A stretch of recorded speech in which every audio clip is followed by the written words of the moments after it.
Shalom, selamat bertemu kembali dengan saya di channel saya, Desi Friska. Ya, saudara-saudara, saat ini saya akan sharing kepada kita tentang rencana gitu ya. Siapa sih yang tidak pernah buat rencana di dalam kehidupan kita?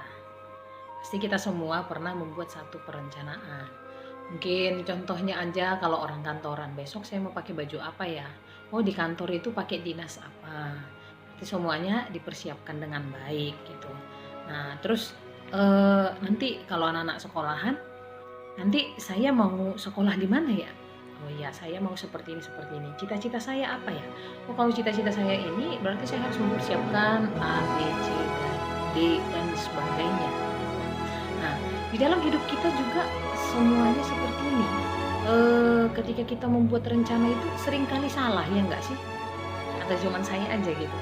Maksudnya kenapa saya katakan seringkali salah? Karena di dalam setiap kehidupan kita seringkali merencanakan segala sesuatu itu menurut apa yang kita mau, menurut apa yang kita kehendaki. Contohnya, besok saya mau pergilah jalan-jalan begitu. Tanpa kita memikirkan satu dua hal, pertimbangan-pertimbangan lain, tanpa kita gumulkan, kita doakan. Jadi kita langsung bilang aja, ya udah besok pergi aja. Atau ya udah saya buka usaha ini aja, contohnya yang mau buka usaha, saya mau buka jualan ini aja, atau toko ini aja, atau saya mau buka perusahaan ini aja gitu. Tanpa kita memikir panjang lebar dan kita mempertimbangkan segala sesuatu, kita merencanakan dan kita mendoakan benar-benar. Seringkali kita hanya mengandalkan pengetahuan kita. Ya saya kan pintar, saya kan hebat, saya kan begini gitu. Nah, teman-teman, saudara-saudara, di sini saya akan menyampaikan kepada kita ketika dikatakan di dalam Yakobus 4 ayat 13 sampai 17 nih. Dikatakan dalam firman Tuhan ini, jadi sekarang hai kamu yang berkata hari ini atau besok kami akan berangkat ke kota Anu dan di sana kami akan tinggal setahun dan berdagang serta mendapatkan untung. Sedang kamu tidak tahu apa yang akan terjadi besok. Apa arti hidupmu? Hidupmu itu sama seperti uap yang sebentar kelihatan selalu lenyap. Sebenarnya kamu harus berkata, jika Tuhan menghendakinya, kami akan hidup dan berbuat ini dan itu. Tetapi sekarang kamu memegahkan diri dengan congkakmu, dan semua kemegahan yang demikian adalah salah. Jadi, jika seorang tahu bagaimana ia harus berbuat baik, tetapi ia tidak melakukannya, ia berdosa. Nah, teman-teman yang terkasih, di dalam firman Tuhan ini menyatakan ketika mau merencanakan segala sesuatu di dalam kehidupan kita, jangan kita justru mengandalkan pikiran sendiri, mengandalkan kehebatan kita sendiri karena kita merasa gue bisa nih. Nah, besok apapun yang akan saya lakukan, saya akan kerjakan dengan sendiri, sehingga kita melupakan untuk berdoa benar-benar, untuk menggumulinya dengan sungguh-sungguh. Bahkan kita juga lupa untuk mempersiapkan segala sesuatunya. Jadi yang terjadi apa? Kesombongan yang ada di dalam diri kita. Kesombongan yang terjadi di dalam setiap pribadi kita. Kita merasa diri kita bisa, kita merasa diri kita hebat, jadi itu yang kita lakukan.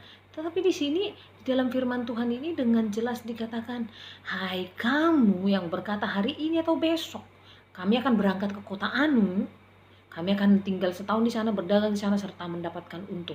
Di sini diingatkan keras oleh firman Tuhan itu apa? Supaya kamu jangan mengandalkan kekuatanmu sendiri, memikirkan besok saya akan berbuat ini, berbuat itu, tanpa engkau doakan sama sekali, tanpa engkau tanyakan, ini kehendak Tuhan atau hanya kehendak saya. Jadi di sini jangan melupakan Tuhan di dalam segala rencana kita. Maksudnya bagaimana kamu melibatkan Tuhan tetap di dalam hidupmu. Jangan sampai udah kita saat susah, kita buka usaha A, saat udah ada masalah, kita nggak bisa berjalan lagi, kita baru datang sama Tuhan. Tuhan, tolong saya. Saat kamu merencanakan itu, kamu libatkan Tuhan. Kalau anak-anak muda, ketika engkau mencari pasangan hidup, kamu suka dengan dia, kamu melihat dari segi begini-begini segala macam, saya suka, saya mau. Ketika engkau sudah menjalani hubungan, engkau sudah mungkin ke jenjang pernikahan atau jenjang ke yang lebih serius. Nah, saat kamu mendapatkan masalah, baru kamu datang sama Tuhan tuh kamu bilang, "Tuhan, gimana ini? Aku sama dia udah sayang atau begini dan segala macam. Kenapa dia begitu?" Waktu kamu akan memiliki hubungan spesial dengan dia, kamu pernah nggak nanya sama Tuhan sebelum memulai itu? Pernah nggak merencanakan dan bilang, Tuhan ini kehendak saya atau kehendak Tuhan gitu? Engkau doakan sungguh-sungguh. Atau justru kamu, oh ya saya suka, terserah gue dong. Atau bahkan yang yang masalah keluarga gitu ya.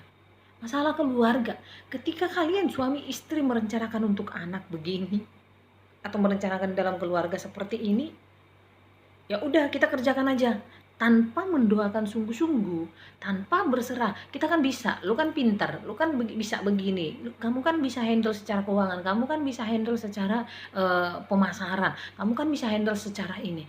Kamu berkata demikian di dalam kehidupan keluarga tanpa kamu doakan sungguh-sungguh dan minta pertolongan Tuhan. Nanti udah saat tidak bisa berjalan dengan baik sesuai dengan yang kamu harapkan, baru datang sama Tuhan. Tuhan, tolong saya, bagaimana ini? Nah, teman-teman, seperti ini yang sering terjadi dalam hidup kita. Tunggu, kalau kata anak muda atau orang zaman sekarang gitu ya, tunggu dia kesandung dulu atau tunggu dia jatuh dulu, baru dia bilang, iya ya, Tuhan tolong saya. Datang sama Tuhan, tapi saat mau memulai segala sesuatu, dia nggak pernah melibatkan Tuhan.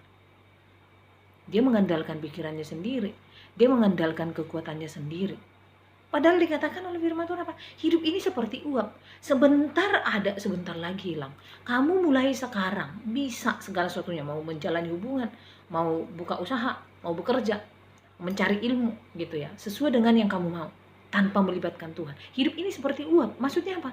Sebentar oke kamu bisa jalani. Sebentar lagi kamu gak tahu apa yang terjadi. Siapa yang tahu besok? Siapa yang tahu besok apa yang akan terjadi? Saya, saudara, contohnya. Saya gak tahu besok saya masih hidup atau tidak. Yang saya tahu, saya mau tetap berserah sama Tuhan. Jadi apapun yang akan saya hadapi besok, saya nggak takut. Saya maksudnya tidak takut, tidak khawatir gitu. Karena apa? Ada Tuhan. Saya udah nyerahin, Tuhan ini hidupku, ini aku serahkan padamu. Jadi Bapak Ibu Saudara, teman-teman semua, mari kita sama-sama.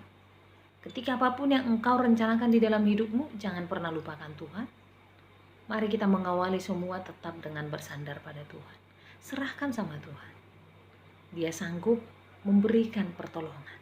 Jangan sampai udah kita jatuh, udah kita kesandung, kena batu, baru kita bilang, Tuhan.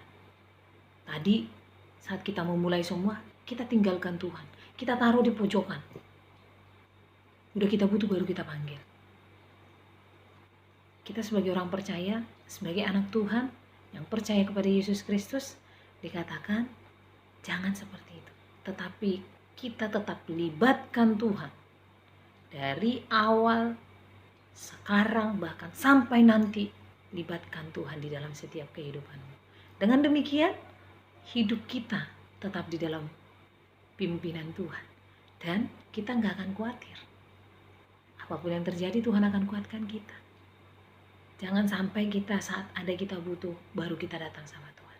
Saat kita nggak butuh, kita lupakan Tuhan. Kita berpikir kita bisa berjalan dengan sendiri. Terima kasih. Sekian renungan kita hari ini. Mari tetap libatkan Tuhan di dalam hidup kita. Tuhan Yesus memberkati.